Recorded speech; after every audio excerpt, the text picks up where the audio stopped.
Hi guys, അപ്പം നമ്മുടെ വീട്ടിൽ ഇന്ന് 2 പുതിയ അതിഥികളുണ്ടേ. ചേച്ചിയുടെ വീട്ടിൽ നിന്ന് കൊണ്ടുവന്ന 2 കോഴികളുണ്ട്. ഒരു പൂവൻ കോഴിയുണ്ട്, ഒരു പെടക്കോഴിയുണ്ട്. അപ്പോൾ 2 പേരെയും കൂട്ടിനകത്ത് നമ്മൾ അടച്ചിട്ടേക്കണം. അപ്പോൾ ഇപ്പോൾ നമ്മൾ പുറത്തോട്ട് ഇറക്കി വിടുന്നുണ്ടേ. കാണിച്ചു തരാം നിങ്ങൾക്ക്.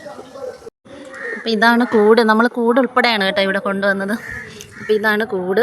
അപ്പോൾ കൂട് ഇപ്പോൾ തുറന്ന് വിടുവാണേ ആളുകളെ.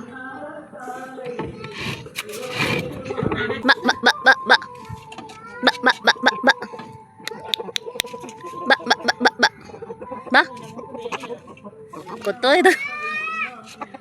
ഇത് ആള് ജഗജില്ലനാണ് കേട്ടോ. ഇന്ന് നിധിക്കുട്ടിയെ കുത്തിയതേ ഉള്ളു. നിധിക്കുട്ടി ചോറ് കൊടുത്തോണ്ടിരുന്നപ്പോൾ ഒരു കൊത്ത് കൊടുത്ത്. അപ്പം അതുകൊണ്ട് ഒരാൾ പേടിച്ച് വിറച്ച് നിൽക്കുവാണേ. ഇയാൾ സ്റ്റെപ്പിട്ടാണ് കേട്ടോ നടക്കുന്നത്. പ്രത്യേകിച്ച് സ്റ്റെപ്പിട്ടാണ് നടക്കുന്നത്. കാലിന് എന്തോ ഒരു ബുദ്ധിമുട്ടുണ്ടായിരുന്നു. അപ്പോൾ അതിനുശേഷം ഇങ്ങനെയാണ് ആൾ നടക്കുന്നത്.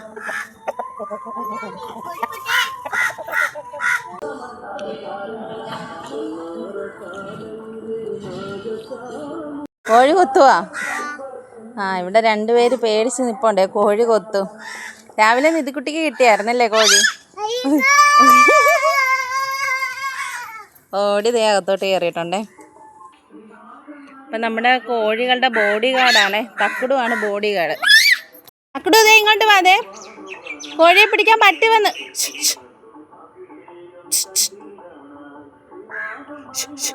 അതെ പട്ടി വന്ന് ഓടിച്ചു. തക്കുടുവാണ് കേട്ടോ കോഴികളുടെ ബോഡി ഗാർഡ്. കോഴിയെ പേടിച്ച് കസേര കയറി ഇരുന്നിട്ടുണ്ട്. മുറ്റത്തോട്ട് ഇനി കാല് കുത്തത്തില്ല നിധിക്കുട്ടി. അമ്മാതിരി കുത്ത രാവിലെ കിട്ടിയതല്ലേ. പേടിയാണോ കോഴിയ?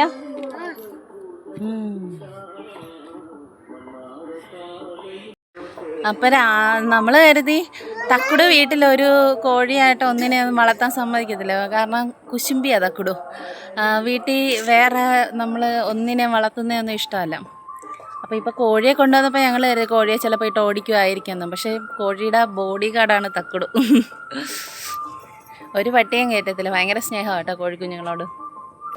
അപ്പോൾ ശരി, ബായ്, ടാറ്റാ.